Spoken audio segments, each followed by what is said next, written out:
शुरू अल्लाह के नाम से जो बड़ा मेहरबान और निहायत रहम करने वाला है। ये मेरी बेटी नहीं। दोस्तों, इस वीडियो में आगे बढ़ने से पहले अगर आप लोगों ने अभी तक हमारे YouTube चैनल औरत हब को सब्सक्राइब नहीं किया तो इस चैनल को सब्सक्राइब कर लें और साथ ही लगे बेल आइकन को भी प्रेस कर दें ताकि तवातुर के साथ हमारी वीडियोस आप तक पहुंचती रहे। मैं रात को मटर गश्त का आदी हूँ, सड़क छाप कह लें। यह आदत कराची से है। दफ्तर से घर आना, फिर सुनसान और अंधेरी रातों में चहल कदमी करते करते प्याला होटल पहुंचना। इस तरह रियाज में रहते हुए गुज़िश्ता 1.5 साल तक यही मामूल रहा, जिसके बाद मैं जद्दा मुंतकिल हो गया। अपने इसी मामूल के बाइस मुझे रात की तारीखी में दरियाए गैर की सड़कों पर सन्नाटा अपने दोस्त बनाते बहुत से अपने मिले जो पल पल अपनों के लिए जीते हैं, फिर रात का हर पल अपनों के लिए आंसू बहा कर गुजार देते हैं। रियाज में रहते हुए काफी अरसा ऐसा गुजरा जब होटल में खाना खाया करता था। जाहिर है पकाना आता नहीं, इसलिए होटल पर ही इत्तफाक करना पड़ता, मगर खाने की मेज पर तन्हा बैठे हुए एक नवाला भी हलक से ना उतरता, गोया जहर खाने के बराबर लगता। अपनी मेज से उठकर किसी और पर तन्हा बैठे शख्स के पास पहुंच जाता, अपने ऑर्डर के साथ कहता कि यार हम दो मिलकर खा लेते हैं, बात भी होगी और वक्त अच्छा गुजर जाएगा और पेट भी भर जाएगा। मेरे इस जुमले का जवाब अमूमन अच्छा ही मिलता था। एक दिन एक ऐसे साहिब से वास्ता पड़ा जो शायद किसी बात पर नाराज थे। मैं मेज पर बैठते हुए कहा, चले अंकल एक साथ खाते हैं, बातें भी करेंगे और पेट भी भर जाएगा। वो साहब बोले, क्यों मियाँ, चलो चलो अपना खाना मंगवाओ और खाओ, आते हैं मुफ्तखोर कहीं से। उनकी आवाज़ इतनी बुलंद थी कि पूरा होटल समझा कि वाकई उनको मुफ्त खाना खाने की दरख्वास्त कर रहा हूँ। मैंने वजाहत की कि चाचा खाना मैं अपने पैसों से मंगवाऊंगा, बस आपके साथ बैठूंगा। वो नहीं माना। मैं अक्सर की तरह इसी दिन खाना खाए बगैर मेज से उठ गया, रात को बिस्किट खाए और सो गया। दियारे गैर में भूखे सोना कोई हैरत की बात नहीं, अक्सर ही ऐसा होता है। ऐसा ही एक रात खाना खाने को निकला।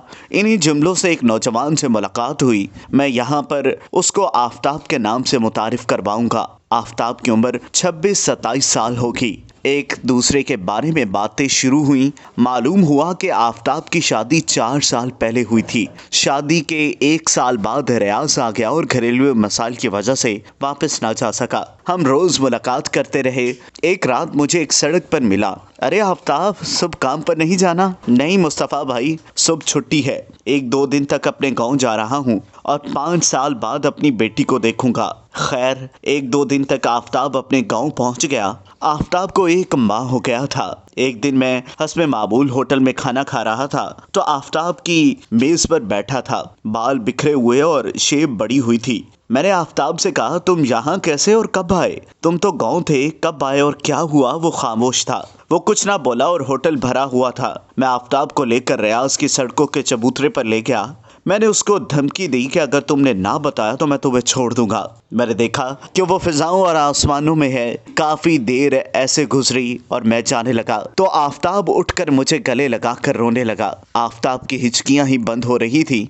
मुस्तफ़ा भाई, ये क्या हो गया है? मैंने तो सोचा नहीं था। मैंने कहा कि आफ्ताब हुआ क्या है? उसने कहा कि मेरी बीवी ने मुझसे तलाक ले ली है और रोने लगा और कहने लगा मेरी ही गलती थी, वो पढ़ी लिखी थी। मैं शादी के 1 माह बाद जहाँ गया और मुझसे कहती थी ना जाओ, यहाँ पर रूखी सूखी खा लेंगे, लेकिन मैं चाहता था कि अपना घर बना लूँ, बस ये कर लूँ। वो कहती थी कि बहनों की शादी के लिए कुछ पैसे कमा लो फिर वापस आ जाना। मेरे घर कोई भी काम होता तो मैं अपने दोस्त अरशद से कह देता कि तेरे भाभी ये काम कर रही है। यूं अरशद रोज घर चला जाता। मैं जब भी घर के लिए जाता तो मेरी अम्मी शादी का गवाह देती और मेरी बेटी अब 4 साल की हो गई थी। इस बार मैं अपने आज़ाद कश्मीर गांव गया। अब तो सब कुछ बदल गया था। मेरी बीवी मेरी नहीं रही, मेरी बेटी मुझे अब पापा नहीं कहती। मुस्तफ़ा भाई, मैं बर्बाद हो गया हूँ। मैंने हौसला दिया कि पूरी बात करो।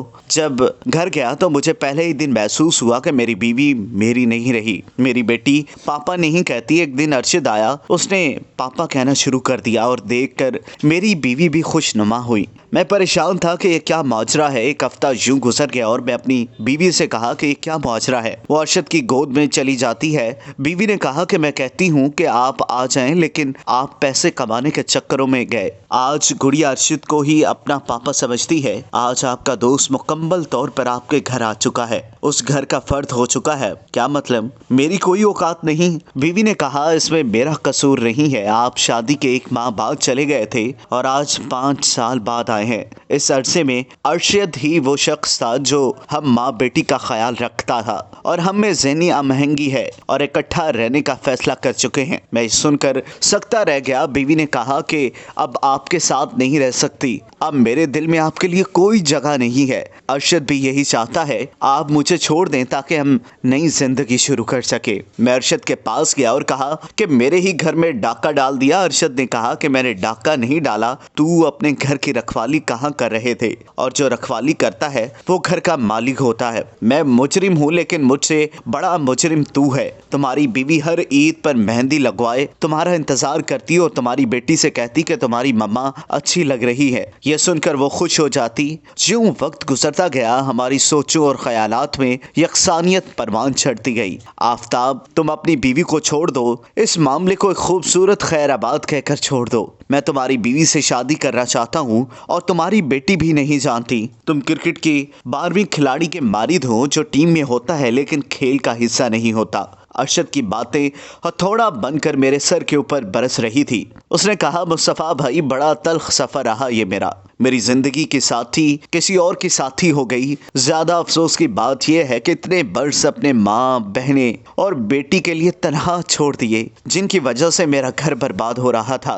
उन्हें कोई अफसोस नहीं हो रहा था। उन्होंने मेरी बीवी पर अनगिनत इल्ज़ाम लगा दिए। मैंने कहा, यह कसूर उसका नहीं, यह कसूर मेरा है। मेरे पास बहुत दौलत है लेकिन हकीकी दौलत खो बैठा हूँ। मैंने एयरपोर्ट पर अपनी बीवी को तलाकनामे दे दिया। वो शोहर जिसके लिए वो 5 साल राह तकती रही थी, अब उसे मज़ीद इंतजार ना करना पड़े और वो दूसरे शोहर के पास हंसी खुशी जिंदगी गुजारे। ये कहकर आफताब खामोश हो गया। आफताब के अंदर वलवला शोर इंतहाई इजाफा कर रहा था। मेरे पास आफताब के लिए कोई अल्फाज न थे।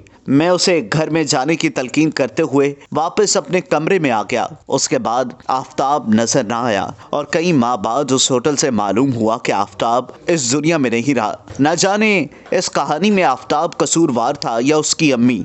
बीवी बहनें अपनी राय का जरूर इजहार कीजिए। दोस्तों, अगर आपको ये वीडियो पसंद आई हो तो इस वीडियो को लाइक करें, कमेंट करें और हाँ, जाते जाते हमारे यूट्यूब चैनल औरत हब को सब्सक्राइब करना मत भूलिएगा।